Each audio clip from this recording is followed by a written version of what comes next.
We were setting up the church, cleaning and painting and building and things like that when we were getting ready for our first service, and we had a number of people stop in. Some were homeless, some were just curious people, and Kenny came in to help us. Well, actually, he came in. Actually, Kenny came in to ask for help, and he was one of maybe 10 to 15 people who came in during that whole day.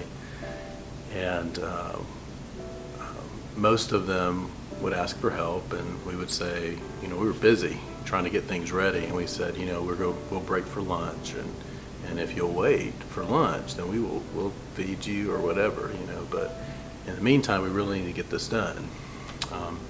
And every person who came and asked for help, they weren't willing to stay.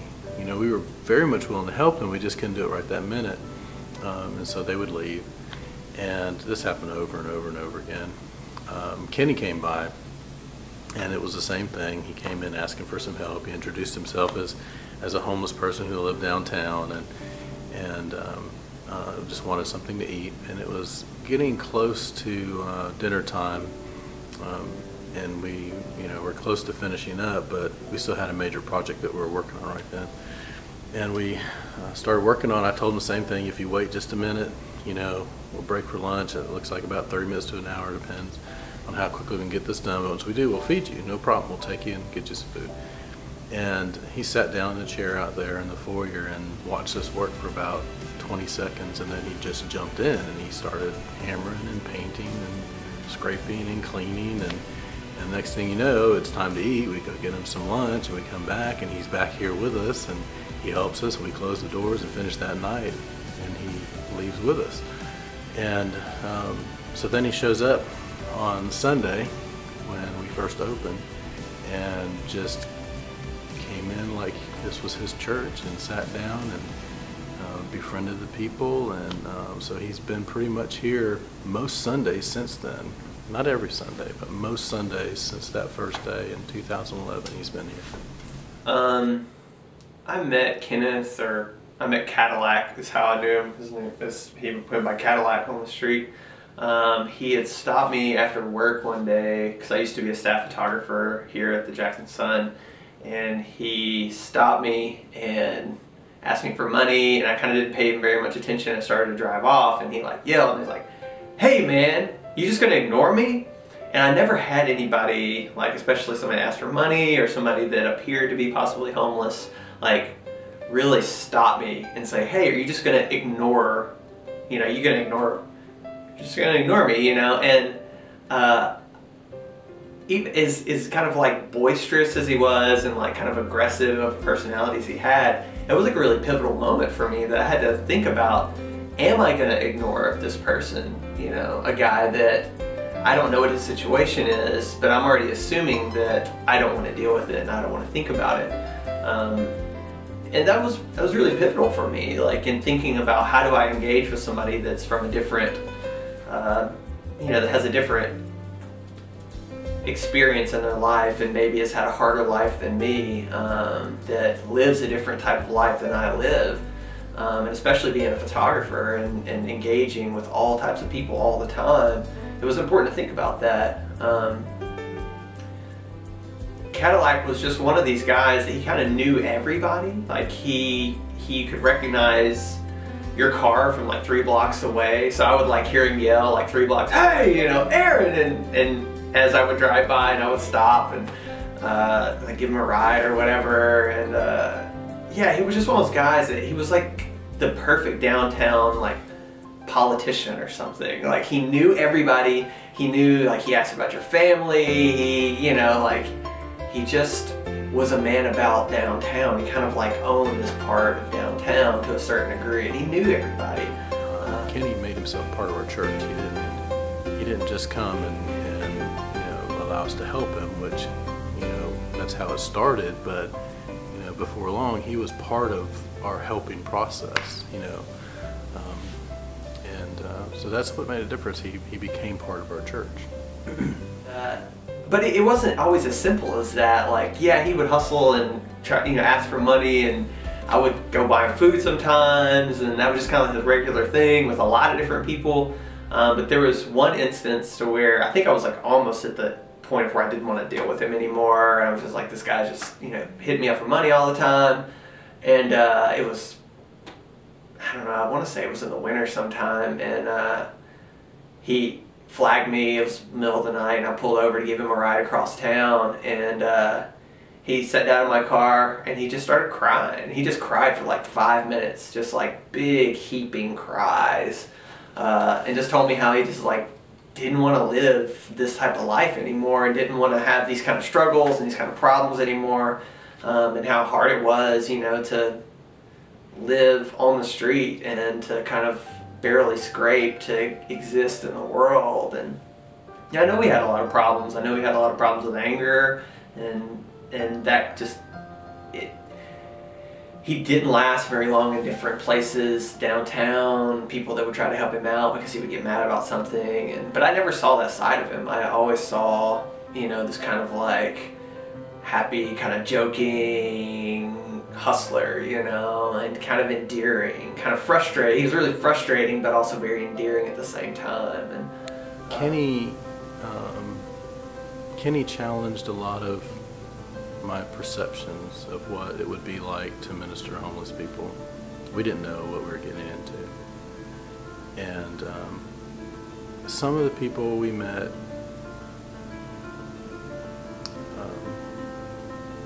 lived up to our expectations,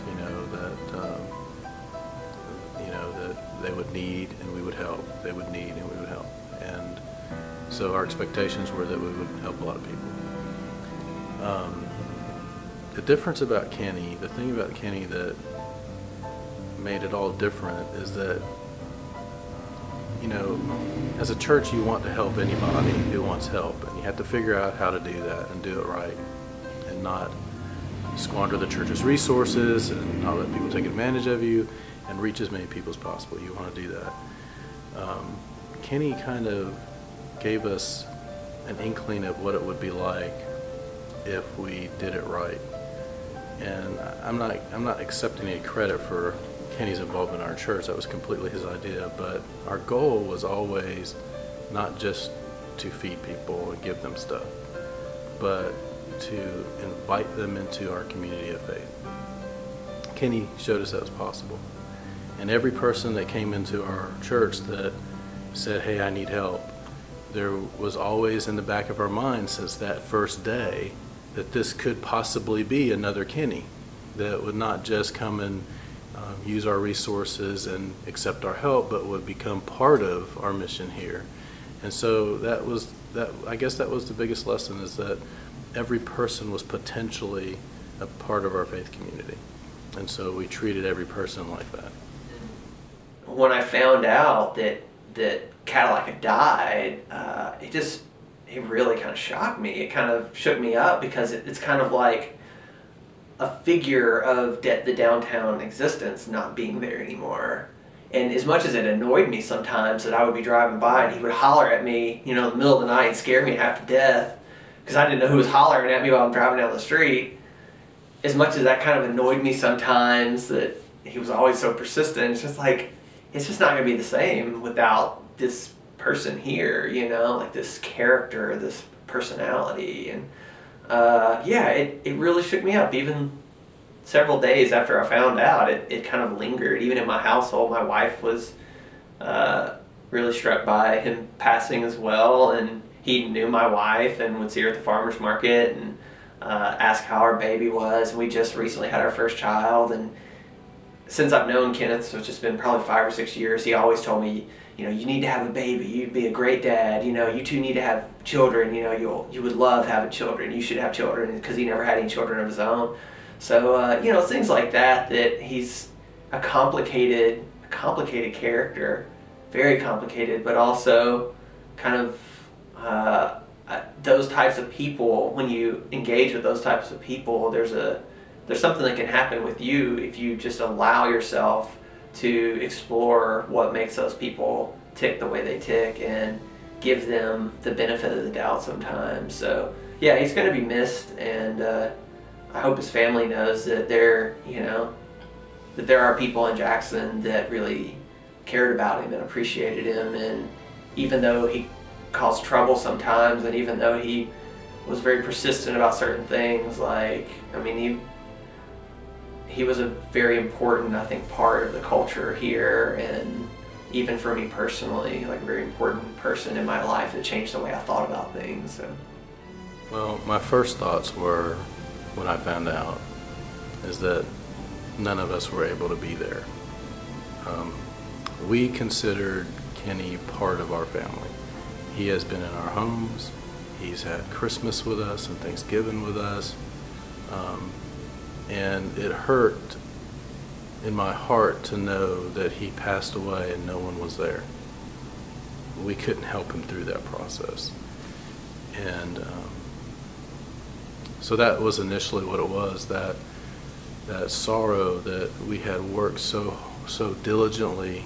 I won't say hard, because it was easy to make a relationship with Kenny, but we'd worked so diligently to nurture that relationship and make sure he knew that we loved him. And I don't think he had any doubt of that, but the thought of someone you care about passing away and no one was there to help him through it, to be there, to hold his hand, to assure him that everything is going to be okay, that, let alone being able to be there to get the EMTs or something there to help him, but just to be able to be there to help him through that process. That was the initial shock of it all. But then after that, it was, the idea that we lost a really amazing friend. We never knew in our church that Kenny's nickname was Cadillac. We never knew that.